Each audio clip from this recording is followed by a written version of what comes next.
Hello guys, நான் ஒரு vs பேசுகிறேன். இனி நம்ம பார்க்க போகிற சீரிஸோட நேம் வந்து from over shadow to over பவர்டுன்னு சொல்லக்கூடிய சீரிஸோட எபிசோட் 9 தான் இன்னைக்கு நம்ம பார்க்க போகிறோம். அதனால நீங்கள் நம்ம சேனலுக்கு புதுசாக இருந்தீங்கன்னா இதுக்கு முன்னாடி போட்ட எபிசோட் பார்க்காத போய் பார்த்துருவாங்க. ஸோ அதுக்கப்புறம் இந்த சீரிஸ் பிடிச்சி இந்த பட்சத்தில் சேனலை சப்ஸ்கிரைப் பண்ணி தொடர்ச்சியாக அடுத்த எபிசோட பாருங்க. போன எபிசோட்லேயே நிறைய பேர் பார்த்தா கெட்ட வார்த்தைலாம் மென்ஷன் பண்ணுறீங்க. டே, நான் அதுக்கு தானே வேணாம்னு சொன்னேன். ஸோ சும்மா தான் கேட்டேன். நீங்கள் சீரியஸாகவே பண்ணிட்டீங்க. ஸோ அடுத்த முறை பண்ணாதீங்க. ஏன்னா நானுமே என்ன மாற்றிக்கிட்டேன். ஸோ நீங்களும் கொஞ்சம் மாறுங்க. ரொம்ப எக்ஸ்ட்ரீமாக போய் பேச வேணாம். ஸோ முடிஞ்சளவுக்கு சாஃப்டான சில வார்த்தைகள் இருக்கும்ல, அதாவது செம்மொழியில் அந்த மாதிரி வேணா பண்ணால் நல்லா இருக்கும்.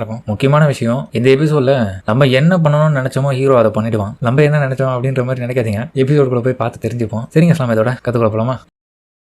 இப்போ மன உளைச்சலோட நம்ம ஆனா வந்து அந்த இதுலேருந்து நடந்து வந்துட்டு இருக்கான். இதுக்கப்புறம் உன்னால எந்த இடத்துலையும் தப்பிக்க முடியாது. ஒவ்வொரு 6 மாசத்துக்கும் நீ என்கிட்ட வந்துதாகணும். நீ சாகர வரைக்கும் வந்துதாகணும். என் லைஃப் கண்டிப்பா மாற போறதுல இப்படிதான் என் லைஃப் முடிய போதான். ஸோ அவ போயிட்டு இருக்கும்போது, ஏய் குட்டி பொண்ணு, என்ன இந்த டைம்ல இவ தனியா வந்துட்டு இருக்காங்க? அவன் வழி தெரியாம போயிட்டான்னு நினைக்கிறேன். ஏய், இன்னைக்கு நமக்கு ஒரு ஃபன்னு தேவை, இவ்வளவு வச்சுப்போமா? ஆமா, அதுவும் கரெக்டா இருக்கும். ஸோ தனியா இந்த மாதிரி வராதமா இந்த நைட் டைம்ல, உனக்கு பாதுகாப்பா நாங்க எல்லாரும் வரோன்ற மாதிரி நிஜ உலகத்துல என்ன நடக்குமோ அந்த டேஷ் விஷயத்த அவனுக்கு பண்றானுங்க. ஸோ அதனால அவளை அடுத்த கட்டமா ஒரு முட்டு சந்தை கூட்டின்னு போறானுங்க. ஸோ அவ யோசிப்பான், எல்லாம் முடிஞ்சது, என் லைஃபே நாசமாயிடுச்சு. அபே, அவன் சொல்றது உண்மைதான். ஸ்பெஷல் ஸ்லேவ் கிரஸ்ட்டை யாராலையும் தடுத்து நிறுத்த முடியாது. என்னாலேயே முடியாது. இப்படிதான் என் லைஃப் முடிய போதாங்க. இது வந்து என்னால தப்பிக்கவே முடியாதான். சோ இவ யோசிச்சுட்டு இருக்க அவனுங்க அவகிட்ட அத்துமிடுறானுங்க. சோ இதுக்கப்புறம் அவளால அந்த இடத்துல இருந்து தப்பிக்க முடியாது. அவ்வளவுதான், கண்ணு மூடி நம்ம சாக போறோம்னு நினைக்கிறான். ஏன்னா எல்லாம் பண்ணி முடிச்ச பிறகு அதுதான் அவனுக்கு பண்ணுவானுங்க. ஆனா பார்த்தா அவனுங்களை எவனோ போட்டு நொறுக்கி எடுக்கிறான். சோ திடீர்னு அவன் கண் முடிச்சு பார்க்கும்போது அங்க நம்ம ஹீரோ இவனுக்கு எல்லாரையும் அடிச்சு போட்டிருப்பான். எவ்வளவு தேரியம் தான் இவன் மேல கையை வச்சிருப்பீங்க, அவ என் ஃபேமிலியில ஒருத்திடா ஓடுங்கன்ற மாதிரி ஹீரோ மிரட்ட எல்லாம் பயந்து ஓடுறானுங்க. இந்த மாதிரி நாட்களை வந்து ஹீரோ உயிரோடவே விடக்கூடாது, தப்பு. இப்ப இவகிட்ட வந்து பண்ணானுங்க, ஹீரோ காப்பாத்திட்டான். நாளைக்கு ஹீரோ இல்லாம போயிட்டு வேற ஒருத்திக்கிட்ட பண்ணானுங்கன்னா அப்ப என்ன பண்றது? சோ ஹீரோ அதுக்கப்புறம்,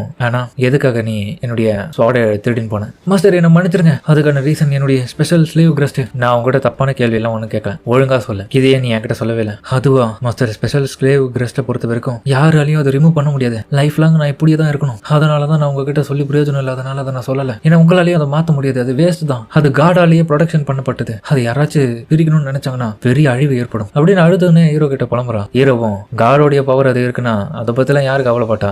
என்கிட்ட சொல்லிருக்கலாம் இதை பத்தி. நான் யாரான்னு மறந்துட்டியா? நான் தான் எஃப்டல், அந்த லைட்னிங் எம்பரரே நான் தான். நான் திரும்ப பிறந்து இந்த இடத்துல வந்திருக்கேன். நீங்க லெஜெண்டரி சாகாவா? போ. ஆமா, லைட்னிங் சாகாவா அந்த லைஃப்ல என் கதை முடிஞ்சது. ஆனா அதுக்கப்புறம் நான் திரும்ப பிறந்து இந்த பாடியில இருக்கேன். உண்மையா சொல்ல போனா நான் ரீஇன்கார்னேட் செய்யப்பட்டிருக்கேன். மாஸ்டர், அப்போ நீங்க உண்மையிலேயே லெஜெண்டரி 4 எம்பரர்ல ஒருத்தரா? ஏன் நான் நம்ப மாட்டேன். இதுக்கு முன்னாடி என்னுடைய பவர்ல நீ பார்க்கல, என்னால அதை ரிமூவ் பண்ண முடியும்னு நினைக்கிறியா? நான் எவ்வளவு சக்தி வாய்ந்தவன்றது உனக்கே தெரியும்ல. ஹீரோ பண்ண விஷயத்தெல்லாம் யோசிச்சு பாப்பா. உண்மைதான், நீ ஃபீல் பண்ணாத. உனக்கு உதவி பண்ணதான் நான் இருக்கேன்ல, உனக்கு பின்பலமா நான் இருக்கேன். ஆனா மாஸ்டர், என்னால எதுவுமே பண்ண முடியாது மாஸ்டர். இதுக்கப்புறம் ப்ளீஸ் என்ன காப்பாத்துங்க. உங்களை விட்டு எனக்கு வேற வழியே இல்லை. என்கிட்ட விட்டு நான் பாத்துக்கிறேன். அப்புறம் நம்ம அபயோட வீட்டுல இவருடைய ஸ்வாட வாங்க வந்தவர் வந்திருக்காரு.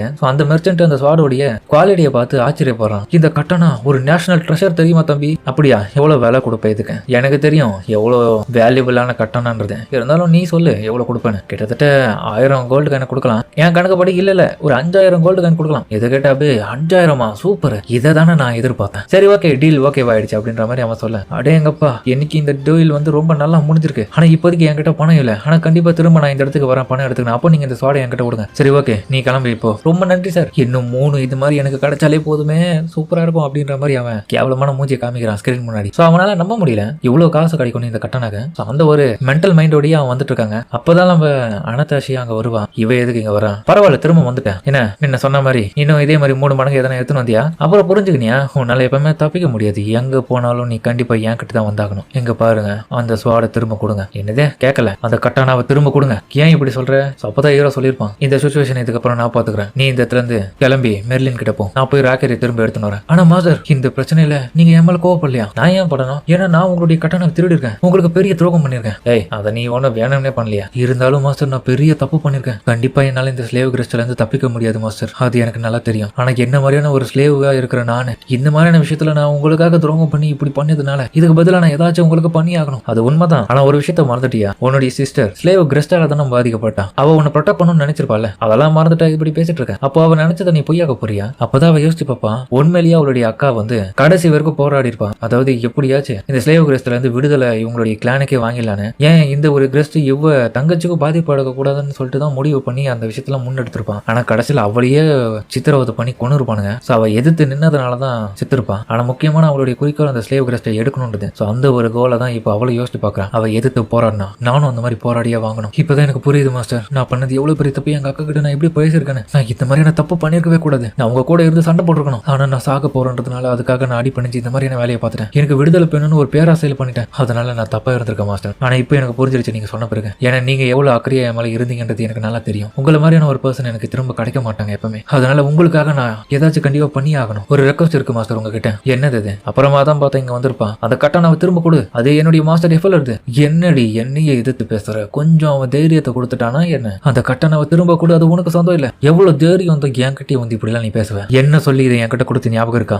எனக்கு அடி படிங்கலனா உனக்கு சித்திரவாதிகள் தான் நடக்கும். இதுக்கப்புறம் உன் மாஸ்டரே வந்தாலும் உன்னை காப்பாற்ற முடியாதீங்க. நான் உன்னை ஃபோர்ஸ் பண்ணுவேன். எல்லா விதத்திலயும் என்னென்ன பண்ணணுமோ எல்லா கொடுமைகளும் உனக்கு பண்ணுவேன். ஆனா இருந்தாலும் அவன் கோவத்தான் படுறா. முறைச்சுக்கினே அவனை பாப்பா பாருங்க. என்னடி அப்படி பாக்குற? எந்த மாதிரியான முகத்தெல்லாம் என்கிட்ட இதுக்கு முன்னாடி நீ காமிச்சது இல்லை. என்ன திமிரு வந்துச்சா அப்படின்னு கழுத்தை இறுக்கி பிடிப்பான் பாருங்க. அப்பாவை யோசிப்பான். நான் எடுத்த இந்த முடிவு என் மாஸ்டருக்காக. இதுல இருந்து நான் பின்வாங்க கூடாது. நான் ஓடவும் கூடாது. அதனால அவ கையவே வந்து முறுக்கி பிடிக்க ஆரம்பிக்கிறாவ. இதுக்கப்புறம் உன்னுடைய ஃபேமிலிக்காக நான் எதுவும் பண்ண மாட்டேயா? ஓஹோ, இதெல்லாம் நீ ஏன் பண்ணிருக்கேன்னு இப்பதான் புரியுது. அந்த எஃப்எல்ன்ற அந்த பையனுக்கு நீ அடிமையா வேலை பார்க்கறதுனால அவன் பிரெயின் வாஷ் பண்ணிருக்கானே இப்போ. அதனாலதான் இங்க வந்து இப்படி எல்லாம் நீ பேசிட்டு இருக்கியா? அப்போ பனிஷ்மெண்ட் கொடுக்க வேண்டிய நேரம் வந்தாச்சு. அப்போ அவன் அந்த ஸ்வாடோடைய வால் உரை இருக்கும்ல, அதை எடுத்து போட்டு பயங்கரமா சித்திரவாதம் பண்ற மாதிரி போட்டு அடிக்கிறான். உன்னை காப்பாத்த இப்போ அவன் வரமாட்டான். சும்மா வாய் தான் அவனுக்கு எல்லாம். கேவலமான ஹியூமனுக்கு போயிட்டு நீ உதவி பண்ற பாரு. சரி, இதுக்கப்புறம் நீ என்னையே எதிர்த்து பேசிட்ட. கண்டிப்பா இதுக்கப்புறம் உன்னால விட்டு வச்சா அது நல்லா இருக்காது. உன் சிஸ்டர் எப்படி எங்க கிட்ட சித்திரவாதிகளை அனுபவிச்சு இந்த இடத்துல இறந்து போனாலும் அந்த மாதிரி உன்னையும் நாங்க அனுப்புறோம். உன்னுடைய கடைசி நாள் இன்னைக்கு தான். இதுக்கப்புறம் யாரும் இந்த மாதிரி பண்ண மாட்டாங்க அப்படின்னு ஸ்வாட் எடுத்து கொல்றதுக்காகவே போகிறான். சாவடி அடிமை நாயே. அப்ப ஹீரோ கரெக்டா வந்து தடுத்துருவோம் பாருங்க. மாஸ் என்ட்ரில பாழுது. சோ அப்பதான் ஹீரோவும் ஆனா நல்ல முயற்சி பண்ண, நான் பாத்துக்கிறேன் இதுக்கப்புறம். அப்பதான் நடந்த விஷயத்தை காமிக்கிறாங்க. திரும்பியும் அவ ரெக்வஸ்ட்னு சொல்லிட்டு அவளே ஹீரோவுடைய கட்டணாவை அவங்ககிட்ட இருந்து வாங்கி எடுத்து வந்து கொடுக்குறன்ற மாதிரி ஒரு ப்ராமிஸ் பண்ணிட்டு போயிருப்பான். ஏன்னா அவளுடைய தப்பு தான். அதனாலதான் அவளே போறேன்னு சொல்லியிருக்கான். ஹீரோ என்னதான் ஓகே சொன்னாலும் அவனுக்கு இந்த மாதிரியான விஷயம் எல்லாம் நடக்கும்ன்றது நல்லாவே தெரியல. அதனாலதான் கரெக்ட் டைமிங்ல பின்னாடியே ஃபாலோ பண்ணி வந்திருக்கான். ஆனா நீ பண்ண இருக்க போது இதுக்கப்புறம் நான் பாத்துக்கிறேன். ரொம்ப நன்றி மாஸ்டர், என்ன மன்னிச்சிருங்க, என்னால அதை எடுக்கவே முடியல அப்படின்னு வாழ ஆரம்பிச்சுட்டா. அங்க அவே வந்து டேய் லோ ஸ்பீசிஸ் சேர்ந்தவனே, உன்ன மாதிரியே நான் ஆள்றேன். எப்படி என்னுடைய மேன்ஷனுக்கு எங்க வரலாம்? இந்த பொண்ணுக்காக தான் வந்தியா? பிரச்சனை இல்ல, இவ என்னுடைய ஸ்லேவ்ல. நீயும் இங்க வந்துட்ட. உன் கண்ணு முன்னாடி அவளையும் சித்திரவாதம் பண்றேன், உன்னையும் நான் இங்க கொள்றேன். ஏன்னா அகாடமியில என்ன அடிச்சல எல்லாரும் முன்னாடியும். அதுக்கு இந்த இடத்துல உனக்கு தர்மண்டி கொடுக்க வேணாவா? இதை பார்த்து ஹீரோ கடுப்பாயிட்டு எவ்வளவு தைரியம் தான் அனதாஷியாவை அடிச்சிருப்ப, அழ வச்சிருப்ப. நீ பண்ண எல்லாத்துக்கும் சேர்த்து இதான் இந்த வாய்க்கு சொல்லிட்டு ஒரே ஒரு அடி தான் முகரையிலேயே கொடுப்பான் பாருங்க. ஹீரோ அடிச்சு அடிக்க அவன் பறந்துடுவான். திரும்பியும் ஜெய் உன்னை சும்மா விட மாட்டேன், என்ன திரும்பியும் அடிச்சியாடா கேவலமான நாயே, இதுக்கு பதில் அடி கொடுப்பானாங்க, உன்னை கொல்ல போறேன். இந்த இடத்துக்கு தப்பு தவறு நீ வந்துட்ட. ஆனா வந்த யாரா இருந்தாலும் என்னுடைய பெர்மிஷன் இல்லாம இந்த இடத்த விட்டு வெளியவே போக முடியாது. இது ஏன் கோட்டடா. இந்த இடத்துல முக்கியமான டீமன் கிளாஸ் சேர்ந்த எல்லாரும் எனக்கு வேலை செய்யறாங்க. நான் பவர்ஃபுல்லான டீமன் கிளாஸ்ல ஒருத்தன். இதுல என்டர் ஆன ஒருத்தர் திரும்ப அவங்களுடைய இடத்துக்கு போனது சரித்திரமே கிடையாது. மொத்தம் 300க்கு மேல இங்க காட்ஸ் இருக்காங்க. என்னுடைய காட்ஸ் உன்னை கொண்டுடுவாங்க. ஒரே ஒரு விசில் அடிப்பாங்க. அங்க பார்த்து எல்லாரும் வருவாங்க. ஒட்டு மொத்தமா ஏகப்பட்ட பேர் அங்க வந்துட்டாங்க. இங்க இருக்கிற ஒவ்வொருத்தரும் ரொம்ப பவர்ஃபுல்லான ஆளுங்கடா, உன்னால சமாளிக்கவே முடியாது. அவனை விடாதீங்க, அழிச்சிடுங்கடா அப்படின்னு சொல்லிட்டு அவன் ஆர்டர் கொடுக்க இவனுங்க எல்லாரும் கோபத்தோட ஹீரோ போய் கொலை போறாங்க. ஹீரோ திடீர்னு மேஜிக் பவரை பயன்படுத்த போறான். லெவல் 7 சாய்ஸ் விண்ட் அப்படின்னு சொல்லிட்டு ஒரு பவரை பயன்படுத்துவான். இதை பார்த்து அவன்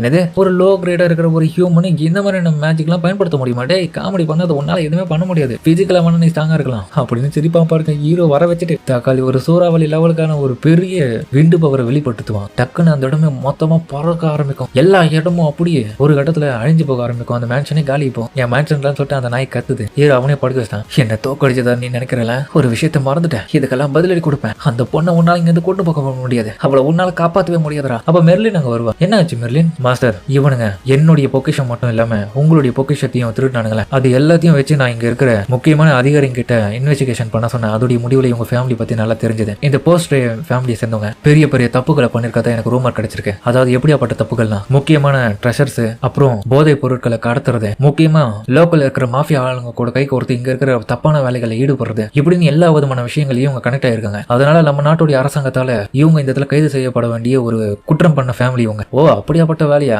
மாஃபியா கூட லிங்க் ஆயிருக்கானுங்களா நினைச்சேன். இவங்கெல்லாம் இப்படியாப்பட்ட கேவலமான ஆளுங்களா தான் இருக்கணும். ஏன்னா அப்படியாப்பட்ட ஆளுகளை தான் தூக்கி போட்டு அடிச்சேன். அப்போனா நான் போய் பேசிட்டு வரேன் மாஸ்டர். மெர்லின் எப்பே கிட்ட போயிட்டு என்ன மன்னிச்சிட்டு தம்பி, நீ இதுக்கப்புறம் அகாடமியில தொடர்ச்சியா படிக்க முடியாது. ஏன்னா நீ பெரிய பெரிய குற்றங்கள் இங்க பண்ணிருக்க, உன் ஃபேமிலியும் அதுல சம்மந்தப்பட்டிருக்க. இதனால அபிஷியலா நானே இதுல தலையிட்டு நான் உன்னை இந்த ஸ்கூலை விட்டு வெளியே அனுப்புறேன். தலைவா அதோட பெரிய அதிர்ச்சியா வாங்கிட்டான். அதுக்கப்புறம் நம்ம ஆனா ஹீரோடைய ஸ்வாட் எடுத்து கொடுப்பான். கவலைப்படாதானா, இதுக்கப்புறம் ஒண்ணு இல்ல, எல்லாம் சரியா போயிடும். ஆமா மாஸ்டர், இப்போ உனக்கு நல்லா இருக்கா? கண்டிப்பா மாஸ்டர்னு சொல்லிட்டு அழுதுன்னு ஹீரோ கிட்ட நன்றி சொல்றான். கவலைப்படாதீங்க மாஸ்டர், என்ன ஆனாலும் நான் விட்டு கொடுக்க மாட்டேன். எனக்கான லைஃப் லைஃபை நான் இங்க வாழ்வேன், ரொம்ப நன்றி மாஸ்டர் அப்படின்னு அவங்க சொல்றதோட இந்த இடத்துல இந்த எபிசோட முடிக்கிறாங்க. கண்டிப்பா இந்த ஒரு பனிஷ்மெண்ட் உங்க எல்லாருக்கும் வந்து பிடிச்சிருக்கும் நம்புறேன். ஹீரோ கொடுத்த பனிஷ்மெண்ட் உங்களுக்கு தெரிஞ்சு போதுமான்றதை யோசிச்சு பாருங்க. நான் இங்க ஒரே ஒரு குறையா பாக்குறது, இவனோட சேர்த்து இவங்களுடைய அப்பங்காரனும் சேர்த்து இங்க அடி வாங்கியிருந்தானா கொஞ்சம் நல்லா இருந்திருக்கும். ஆனா இந்த சித்திரவதெல்லாம் எனக்கு தெரிஞ்சு கொஞ்சம் கம்மின்ற மாதிரி தான் தெரியுது. ஸோ நீங்க என்னன்றதை கமெண்ட்ல சொல்லுங்க. தயவு செஞ்சு கெட்ட வார்த்தைலாம் பண்ணாதீங்க, சின்ன பசங்க பாக்குறாங்க, லேடிஸ்லாம் பார்ப்பாங்க, அதனால சொல்றேன். சரிங்க இஸ்லாம், இதோட இந்த வீடியோ முடிச்சுமா.